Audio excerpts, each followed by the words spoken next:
I'm Acacia Alexander, I'm 18 and I've just started my fleet rolling stock maintenance apprenticeship. Well, I didn't exactly totally envision myself doing engineering, but since my mum started train driving and I got to sift through all of her work while she was qualifying, it really started to get me interested in engineering. I originally wanted to do a career in marine zoology. As I went through GCSE, as I went through an A-level in biology, I kind of felt like I didn't want to do a job in an office. That's not me, that's not what I want to do. And when I stumbled upon this apprenticeship, it's like, I'm not going to be in an office. I'm going to be on a train, I'm going to be doing things, you know? And that's what I wanted to do. I shadow other people who are qualified.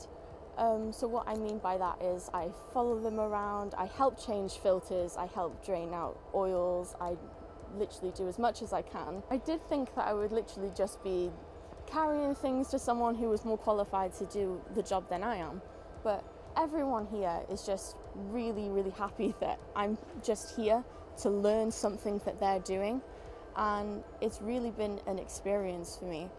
I hope to fully qualify really well in my role, and I hope to actually become a Cat 4 while I'm here, so a proper electrical engineer, a fitter, that's definitely what I want to be.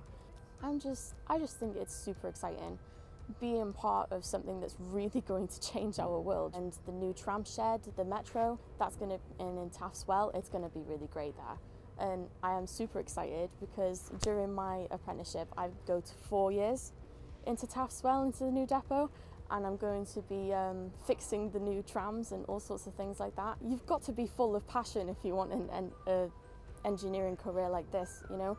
Keep up your passion, be confident, and display how much you want this. This is my dream. This is literally my dream. I'm 18 and I'm on a great career path. You should totally do something like this, you know? Apprenticeships are the best way to go.